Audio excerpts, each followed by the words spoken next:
Hi, I'm Don Robertson with Isle of Wight County, and I'm here today with Jamie Oliver, and we're going to be talking about the county's Park to Park Trail project. Hi, Jamie. It's good to have you. Hi, glad to be here. Jamie, I know that the Park to Park Trail is a project that you've been working on.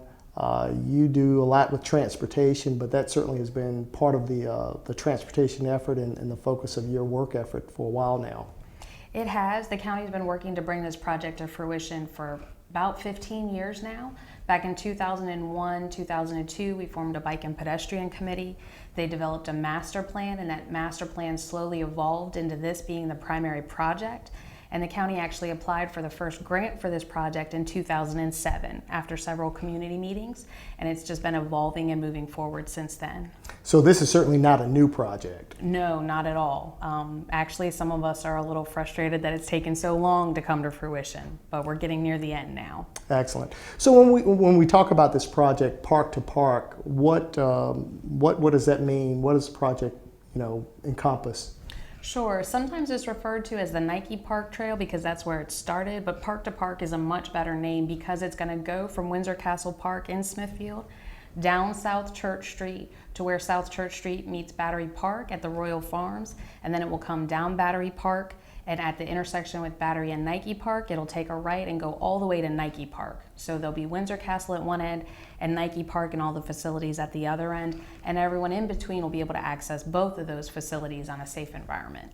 So literally this will connect a facility in the county, a park facility in the county, with a park facility in the town. It will, and it'll be approximately 4 miles in between just for people that like to enjoy the exercise.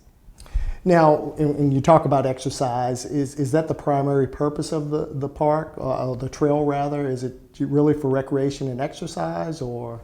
The trail serves a lot of purposes. It's 10 foot wide so that it can serve a very diverse group of users. It's non-motorized, but other than that, any type of user would be able to use it. So from young to old, it's ADA accessible for disabled use.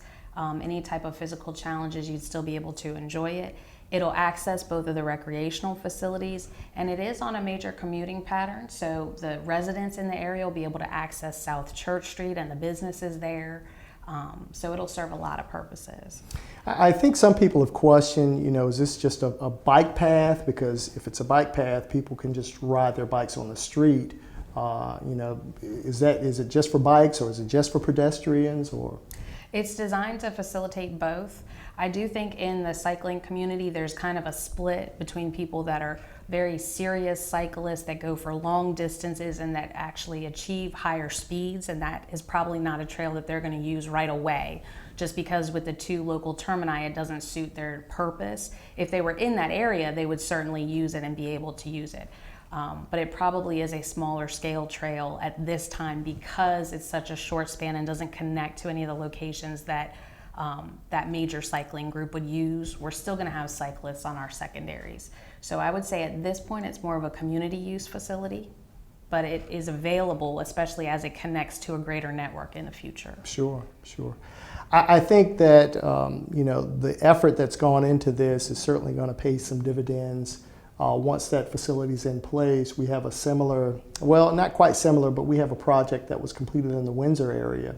And, from all accounts, it's used quite frequently by our residents, and people are pretty pleased with it. Yes, that was a very successful project. People got so excited, we had a hard time keeping them out of the wet cement until it was finished. But now that it's done, you'll see users on it pretty much anytime you go by.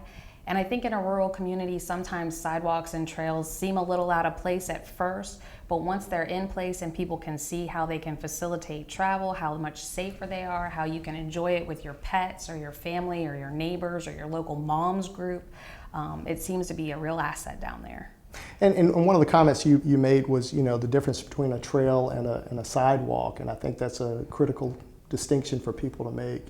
Sure, a sidewalk facility is usually a minimum of 5 foot wide, which is ADA accessible, but it's not necessarily for bicycles. A lot of times we'll say younger children on bicycles would be appropriate, but adults wouldn't use it for bicycling even if they were going in local traffic.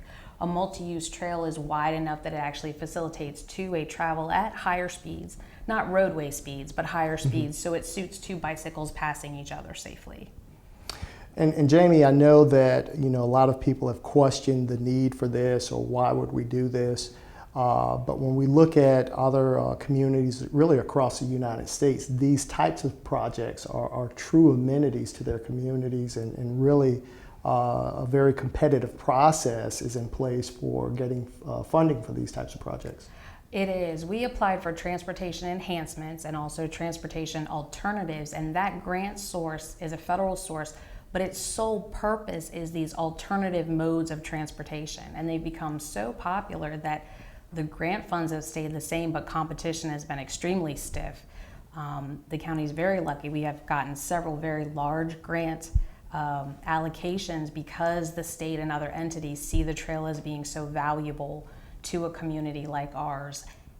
But you can see from the Route 5 Capital Trail how popular these are, and all the other localities in our area have also submitted grant applications for similar projects, and we received the largest funding in the area the last couple of years. Wow, wow.